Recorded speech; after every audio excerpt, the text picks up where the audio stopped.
특히 전기적인 문제가 발생하면 여간 난감한 게 아니었다. 한 번은 전기적인 쇼트 문제로 알람이 울려 작동 불능 상태에 빠졌다. 온종일 전문가를 찾아 문의했지만 다들 대답을 회피했다. 할 수 없이 제일 유력한 부위의 덮개를 열어 가축의 전선을 따라 맨눈으로 확인하니 헤드 몸체 안쪽의 부위에 전선 하나가 납땜이 끊어진 것을 확인했다. 문제는 몸체를 뜯지 않고 어떻게 붙이느냐가 관건이다. 나는 철물점으로 향해 작고 긴 인두를 구매한 다음 동료와 함께 전선을 땜질하려 했다. 나와 동료는 수십 번의 실패해도 하라는 곳 서지 않고 시도한 끝에 끊어진 전선을 잇는데 성공했다. 그리고 장비 시동을 거는 순간 작동이 원활히 이루어졌다. 우리는 동료와 함께 날아갈 듯 기뻤다. 이 소식을 듣는 대표이사께서 대학교에서 기계공학을 전공한 이들은 막상 사회에 나오면 제대로 써먹지 못하고 정작 이쪽 방면에 일하는 사람들은 전공과 전혀 관련 없는 사람들이 더 잘한다고 말씀하셨다. 나는 이 말을 듣고 익숙해졌지만 한편으로는 씁쓸했다. 살다 보면 사실 전공과 맞지 않은 다른 일을 하는 경우가 대부분이다. 중요한 것은 지금 하는 일에 대한 자신만의 자부심이다. 비록 지금 하는 일 또한 적성에 맞지 않을 수 있다. 더 나은 직업을 향해 지금 현재를 희생한다 손치더라도 지금의 모습을 어떻게 비추어 나가는가에 따라 삶의 깊이는 달라진다. 희생은 대가를 치른다. 처음엔 여느 사람들처럼 내 몸이 힘든 직업에 대해 불평과 불만을 토로했고 먹고 살기 바쁘다는 이유로 생각하고자 하는 고독을 뒤로 미루며 뒤통쳐진 사람들과 시간을 보내기 일쑤였다. 이런 습관에서 벗어나게 해준 건 다름 아닌 독서였다. 먼저 살다 간 경험자들의 삶을 통해 내가 가지고 있는 얄팍한 의식이 내 삶을 좀먹고 있다는 사실을 깨닫게 해준 본물이다. 제가 처음 독서를 시작한 장르는 위인전이었거든요. 그러니까 이렇게 말해요. 뭐 세종대왕이나 이순신이 뭐 대학 나왔냐고 이렇게 뭐가 되묻기도 하는데 뭐 그 당시에는 뭐 뭐랄까 성균관이라는 뭐 고등교육기관이 있었긴 합니다. 그러니까 요즘은 치면 대학이나 마찬가지죠. 특히 지금 성균관대에는 거의 설립된 지 600년이 지났거든요. 뭐 그런 역사가 있는데 아무쪼록 전공과 흔히 전공과는 다르다고 조금 투덜대거나 좌절하는 사람들도 있기 마련입니다.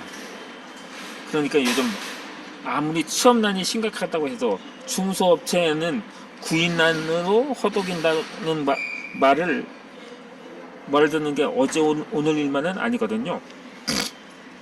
그러니까 대학 진학률도 세계에서 손꼽히는 나라이기 때문에 대부분 그러니까 우리가 뭐 아마도 이건 물론 부모나 기성세대들이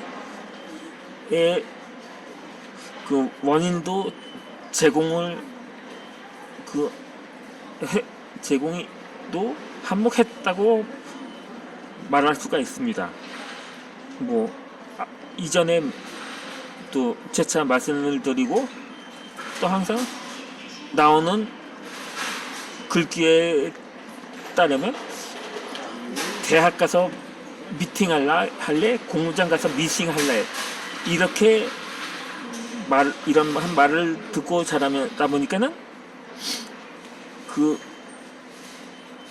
그러니까 청년 세대들이 뭐랄까 자극을 받았다고도 할 수가 있는 거죠. 아니 내가 고작 이거 하려고 이렇게 못 빠지게 공부를 한 줄 아나, 이렇게 생각이 들 수도 있는 거죠.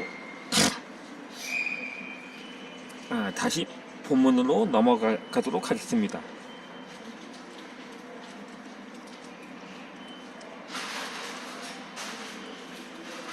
책을 왜 읽느냐고 묻는다면 책은 저에게 그저 고향 같은 존재라고 대답한다. 삶을 바꾸는 책 속에서 정혜윤 작가의 말이다. 이어 좋은 책은 우리 영혼의 생태를 보호하고 고통의 한계를 주고 잘못된 생각을 끄집어내고 새로운 생각을 받아들이게 하는 마수필이라고 말한다. 책을 읽는 것과 일상의 삶이 이분화되는 것은 일방통행으로만 직진하는 차와 같다. 가던 길을 지나쳐 유턴하게 되는데 길이 없이 직진만으로만 가고 만다. 독서는 여는 가르침보다 위대하다. 독서를 시작하면서부터 나의 일을 사랑하게 되었다. 행복한 상상으로 하루를 시작하는 건 가슴 뛰는 일이다. 많은 사람이 삶의 변화를 갈망하지만 막상 현실을 들여다보면 어떤 노력도 하지 않는다. 나는 새벽에 벽제 경동묘지를 넘어 다니며 골판비지 배송 일을 했다. 불 꺼진 공장의 스위치도 못 찾아 헤맬 때도 많았다. 어떤 때는 스위치를 찾지 못해 트럭의 라이트 불빛으로 비춰 박스 원단을 내렸다. 당시엔 이 일만이 경제적 어려움을 이겨낼 해결책이었다.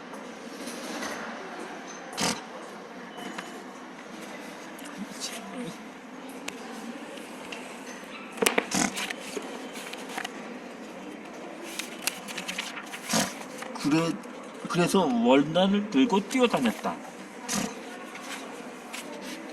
단 한 번도 물건을 들고 걸어다니지 않았다. 그야말로 시간이 돈이었다. 빨리 복귀해 한 번이라도 물건을 더 싣기 위해서다. 임무와도 같은 박스 원단을 신속히 내리고 남들이 잠든 고요한 시간에 회사로 다시 복귀한다. 운전을 하는 이 시간이 쉬는 시간이고 유일한 상상의 시간이다. 나는 운전하며 생각하겠다. 내 집과 아이들의 모습을.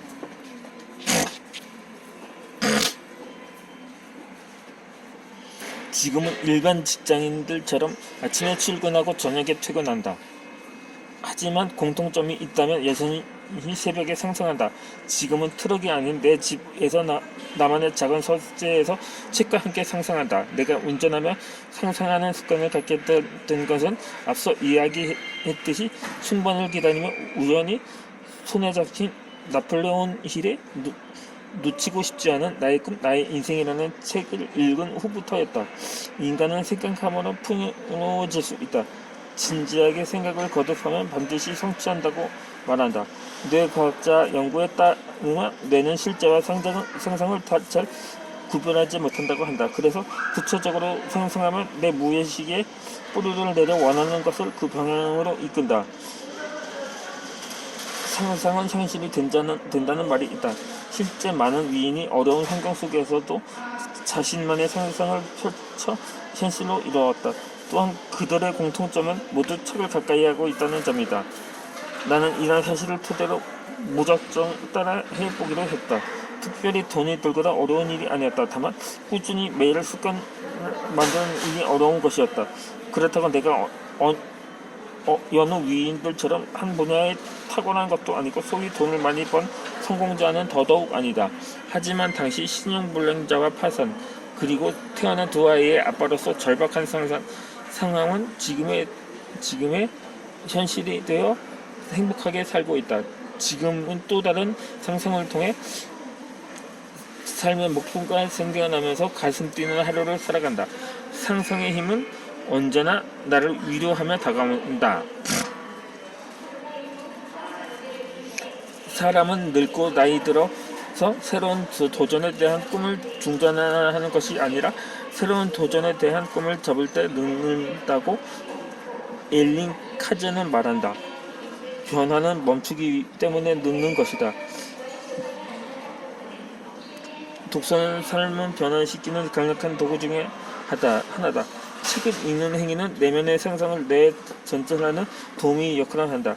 뇌의 각인된 상상력을 습관적으로 하면 현실로 이루려는 강력한 에너지를 이룬다.